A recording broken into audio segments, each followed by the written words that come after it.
ਦੋਸਤੋ ਦੋ ਗਜ਼ਲਾਂ ਦੀ ਕੁਝ ਸ਼ੇਰ ਮੈਂ ਤੁਹਾਡੇ ਨਾਲ ਸਾਂਝੇ ਕਰਦਾ ਕਿ ਬੜਾ ਸੀ ਬੋਝ ਹਲਕੇ ਰਿਸ਼ਤਿਆਂ ਦਾ,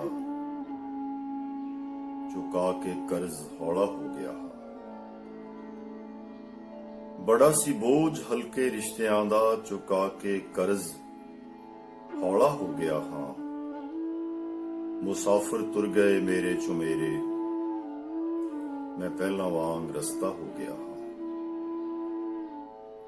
ਬੜਾ ਸੀ ਬੋਝ ਹਲਕੇ ਰਿਸ਼ਤਿਆਂ ਦਾ, ਚੁਕਾ ਕੇ ਕਰਜ਼ ਹੌਲਾ ਹੋ ਗਿਆ ਹਾਂ। ਮੁਸਾਫਿਰ ਤੁਰ ਗਏ ਮੇਰੇ ਚੋਂ ਮੇਰੇ, ਮੈਂ ਪਹਿਲਾਂ ਵਾਂਗ ਰਸਤਾ ਹੋ ਗਿਆ ਹਾਂ। ਔਰ ਹਨੇਰੇ ਦੇ ਸਫ਼ਰ ਨੂੰ ਕੱਟਦਿਆਂ ਮੈਂ ਦੁਮੇਲਾਂ ਤੀਕ ਮਰ ਕੇ ਪਹੁੰਚਿਆ ਸਾਂ।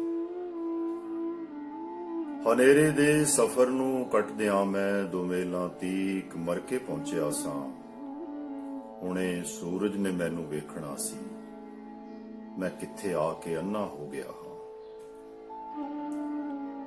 ਹਨੇਰੇ ਦੇ ਸਫ਼ਰ ਨੂੰ ਕੱਟਦਿਆਂ ਮੈਂ ਦੁਮੇਲਾਂ ਤੀਕ ਮਰ ਕੇ ਪਹੁੰਚਿਆ ਸਾਂ। ਹੁਣੇ ਸੂਰਜ ਨੇ ਮੈਨੂੰ ਵੇਖਣਾ ਸੀ, ਮੈਂ ਕਿੱਥੇ ਆ ਕੇ ਅੰਨਾ ਹੋ ਗਿਆ ਹਾਂ। ਬੜਾ ਸੀ ਬੋਝ ਹਲਕੇ ਰਿਸ਼ਤਿਆਂ ਦਾ। ਵਚਾਈ ਠੋਕਰੋਂ ਮੈਨੂੰ ਹਮੇਸ਼ਾ, ਕਿਸੇ ਲਿਸ਼ਕੋਰ ਦੇ ਮੱਥੇ ਨਾ ਲਾਵੀਂ। ਵਚਾਈ ਠੋਕਰੋਂ ਮੈਨੂੰ ਹਮੇਸ਼ਾ, ਕਿਸੇ ਲਿਸ਼ਕੋਰ ਦੇ ਮੱਥੇ ਨਾ ਲਾਵੀਂ। ਕਦੇ ਪਾਣੀ ਸਾਂ ਮੈਂ ਲਹਿਰਾਂ 'ਚ ਵਗਦਾ, ਕਿ ਹੁਣ ਪਥਰਾ ਕੇ ਸ਼ੀਸ਼ਾ ਹੋ ਗਿਆ। ਕਦੇ ਪਾਣੀ ਸਾਂ ਮੈਂ ਲਹਿਰਾਂ 'ਚ ਵਗਦਾ, ਕਿ ਹੁਣ ਪਥਰਾ ਕੇ ਸ਼ੀਸ਼ਾ ਹੋ ਗਿਆ ਹਾਂ। ਔਰ ਕਥਾ ਤਾਂ ਸਿਰਫ ਓਨੀ ਸੀ ਜਦੋਂ ਤੱਕ ਲਹੂ ਸੀ ਬੋਲਦਾ, ਹੰਝੂ ਸੀ ਸੱਚੇ। ਕਥਾ ਤਾਂ ਸਿਰਫ ਓਨੀ ਸੀ ਜਦੋਂ ਤੱਕ ਲਹੂ ਸੀ ਬੋਲਦਾ, ਹੰਝੂ ਸੀ ਸੱਚੇ। ਕਿਸੇ ਨਾਟਕ ਦਾ ਹੁਣ ਤਾਂ ਅੰਤ ਹਾਂ ਮੈਂ, ਤੇ ਲੋੜੋਂ ਵੱਧ ਕੇ ਲੰਮਾ ਹੋ ਗਿਆ ਹਾਂ। ਕਥਾ ਤਾਂ ਸਿਰਫ ਓਨੀ ਸੀ ਜਦੋਂ ਤੱਕ ਲਹੂ ਸੀ ਬੋਲਦਾ, ਹੰਝੂ ਸੀ ਸੱਚੇ। ਕਿਸੇ ਨਾਟਕ ਦਾ ਹੁਣ ਤਾਂ ਅੰਤ ਹਾਂ ਮੈਂ, ਤੇ ਲੋੜੋਂ ਵੱਧ ਕੇ ਲੰਮਾ ਹੋ ਗਿਆ ਹਾਂ। ਮੈਂ ਆਪਣੇ ਲਫ਼ਜ਼ ਡਿੱਗਦੇ ਵੇਖਦਾ ਹਾਂ, ਮੈਂ ਆਪਣੇ ਲਫ਼ਜ਼ ਡਿੱਗਦੇ ਵੇਖਦਾ ਹਾਂ, ਮੇਰੇ ਅਰਥਾਂ 'ਚ ਸੱਖਣ ਗੂੰਜਦੀ ਹੈ। ਮੈਂ ਆਪਣੇ ਲਫ਼ਜ਼ ਡਿੱਗਦੇ ਵੇਖਦਾ ਹਾਂ, ਮੇਰੇ ਅਰਥਾਂ 'ਚ ਸੱਖਣ ਗੂੰਜਦੀ ਹੈ। ਅਜੇ ਵੀ ਯਾਰ ਮੇਰੇ ਆਖਦੇ ਨੇ ਕਿ ਮੈਂ ਸ਼ੇਰਾਂ 'ਚ ਡੂੰਘਾ ਹੋ ਗਿਆ ਹਾਂ।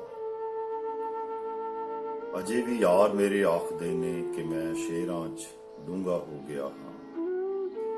ਬੜਾ ਸੀ ਬੋਝ ਹਲਕੇ ਰਿਸ਼ਤਿਆਂ ਦਾ, ਚੁਕਾ ਕੇ ਕਰਜ਼ ਹੌਲਾ ਹੋ ਗਿਆ ਹਾਂ। ਮੁਸਾਫਿਰ ਤੁਰ ਗਏ ਮੇਰੇ ਚੋਂ ਮੇਰੇ, ਮੈਂ ਪਹਿਲਾਂ ਵਾਂਗ ਰਸਤਾ ਹੋ ਗਿਆ ਹਾਂ। ਇੱਕ ਹੋਰ ਗਜ਼ਲ ਦੇ ਕੁਝ ਸ਼ੇਰ ਕਿ ਘਰਾਂ ਨੇ ਕੀਲਿਆ ਏਦਾਂ ਮੁਸਾਫਿਰ ਹੋਣ ਨਾ ਦਿੱਤਾ। ਘਰਾਂ ਨੇ ਕੀਲਿਆ ਏਦਾਂ ਮੁਸਾਫਿਰ ਹੋਣ ਨਾ ਦਿੱਤਾ, ਰਹੇ ਨਿੱਕੇ ਜਿਹੇ ਜੇਤੂ ਸਿਕੰਦਰ ਹੋਣ ਨਾ ਦਿੱਤਾ। ਘਰਾਂ ਨੇ ਕੀਲਿਆ ਏਦਾਂ ਮੁਸਾਫਿਰ ਹੋਣ ਨਾ ਦਿੱਤਾ, ਰਹੇ ਨਿੱਕੇ ਜਿਹੇ ਜੇਤੂ ਸਿਕੰਦਰ ਹੋਣ ਨਾ ਦਿੱਤਾ। ਪਰ ਕਿਸੇ ਵਸਦੇ ਮੁਹੱਲੇ ਵਿੱਚ ਬੁਰਾ ਹੈ ਮਕਬਰਾ ਹੋਣਾ। ਕਿਸੇ ਵਸਦੇ ਮੁਹੱਲੇ ਵਿੱਚ ਬੁਰਾ ਹੈ ਮਕਬਰਾ ਹੋਣਾ, ਵਸੇਬੇ ਦੀ ਇਸੇ ਬੰਦਿਸ਼ ਨੇ ਖੰਡਰ ਹੋਣ ਨਾ ਦਿੱਤਾ। ਕਿਸੇ ਵਸਦੇ ਮੁਹੱਲੇ ਵਿੱਚ ਬੁਰਾ ਹੈ ਮਕਬਰਾ ਹੋਣਾ, ਵਸੇਬੇ ਦੀ ਇਸੇ ਬੰਦਿਸ਼ ਨੇ ਖੰਡਰ ਹੋਣ ਨਾ ਦਿੱਤਾ। ਬੜਾ ਲਿਖਿਆ ਮੈਂ ਤੈਥੋਂ ਦੂਰੀਆਂ ਦੇ ਦਰਦ ਨੂੰ ਮੁੜ ਮੁੜ, ਬੜਾ ਲਿਖਿਆ ਮੈਂ ਤੈਥੋਂ ਦੂਰੀਆਂ ਦੇ ਦਰਦ ਨੂੰ ਮੁੜ ਮੁੜ। ਕਿਤੇ ਜੋ ਨੇੜਤਾ ਸੀ ਉਸ ਨੂੰ ਅੱਖਰ ਹੋਣ ਨਾ ਦਿੱਤਾ। ਬੜਾ ਲਿਖਿਆ ਮੈਂ ਤੈਥੋਂ ਦੂਰੀਆਂ ਦੇ ਦਰਦ ਨੂੰ ਮੁੜ ਮੁੜ, ਕਿਤੇ ਜੋ ਨੇੜਤਾ ਸੀ ਉਸ ਨੂੰ ਅੱਖਰ ਹੋਣ ਨਾ ਦਿੱਤਾ। ਔਰ ਹਮੇਸ਼ਾ ਮੇਰੀਆਂ ਪੈੜਾਂ ਤੋਂ ਰਸਤਾ ਵੇਖਿਆ ਉਸਨੇ, ਹਮੇਸ਼ਾ ਮੇਰੀਆਂ ਪੈੜਾਂ ਤੋਂ ਰਸਤਾ ਵੇਖਿਆ ਉਸਨੇ।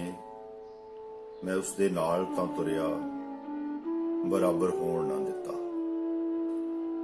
ਹਮੇਸ਼ਾ ਮੇਰੀਆਂ ਪੈੜਾਂ ਤੋਂ ਰਸਤਾ ਵੇਖਿਆ ਉਸਨੇ, ਮੈਂ ਉਸਦੇ ਨਾਲ ਤਾਂ ਤੁਰਿਆ, ਬਰਾਬਰ ਹੋਣ ਨਾ ਦਿੱਤਾ। ਔਰ ਨਹੀਂ ਜੇ ਦਾਗ ਮੇਰੇ ਤੇ ਤਾਂ ਇਸ ਦੀ ਇੱਕ ਵਜ੍ਹਾ ਵੀ ਹੈ। ਨਹੀਂ ਜੇ ਦਾਗ ਮੇਰੇ ਤੇ ਤਾਂ ਇਸ ਦੀ ਇੱਕ ਵਜ੍ਹਾ ਵੀ ਹੈ। ਮੈਂ ਆਪਣੇ ਆਪ ਨੂੰ ਇੱਕ ਛਿਣ ਵੀ ਚਾਦਰ ਹੋਣ ਨਾ ਦਿੱਤਾ। ਨਹੀਂ ਜੇ ਦਾਗ ਮੇਰੇ ਤੇ ਤਾਂ ਇਸ ਦੀ ਇੱਕ ਵਜ੍ਹਾ ਵੀ ਹੈ। ਮੈਂ ਆਪਣੇ ਆਪ ਨੂੰ ਇੱਕ ਛਿਣ ਵੀ ਚਾਦਰ ਹੋਣ ਨਾ ਦਿੱਤਾ। ਔਰ ਕਿਤੇ ਅਗਲੇ ਦਿਨਾਂ ਦੇ ਬੀਜ ਸਾਹ ਲੈਂਦੇ ਸੀ ਉਸ ਅੰਦਰ। ਕਿਤੇ ਅਗਲੇ ਦਿਨਾਂ ਦੇ ਬੀਜ ਸਾਹ ਲੈਂਦੇ ਸੀ ਉਸ ਅੰਦਰ। ਇਸੇ ਵਿਸ਼ਵਾਸ ਨੇ ਮਿੱਟੀ ਨੂੰ ਪੱਥਰ ਹੋਣ ਨਾ ਦਿੱਤਾ। ਕਿਤੇ ਅਗਲੇ ਦਿਨਾਂ ਦੇ ਬੀਜ ਸਾਹ ਲੈਂਦੇ ਸੀ ਉਸ ਅੰਦਰ। ਇਸੇ ਵਿਸ਼ਵਾਸ ਨੇ ਮਿੱਟੀ ਨੂੰ ਪੱਥਰ ਹੋਣ ਨਾ ਦਿੱਤਾ। ਘਰਾਂ ਨੇ ਕੀਲਿਆ ਏਦਾਂ ਮੁਸਾਫਰ ਹੋਣ ਨਾ ਦਿੱਤਾ। ਰਹੇ ਨਿੱਕੇ ਜਿਹੇ ਜੇ ਤੂੰ ਸਿਕੰਦਰ ਹੋਣ ਨਾ ਦਿੱਤਾ। ਕਿਸੇ ਵਸਦੇ ਮੁਹੱਲੇ ਵਿੱਚ ਬੁਰਾ ਹੈ ਮਕਬਰਾ ਹੋਣਾ। ਵਸੇਬੇ ਦੀ ਇਸੇ ਬੰਦਿਸ਼ ਨੇ ਖੰਡਰ ਹੋਣ ਨਾ ਦਿੱਤਾ। ਬਹੁਤ ਸ਼ੁਕਰੀਆ ਦੋਸਤੋ।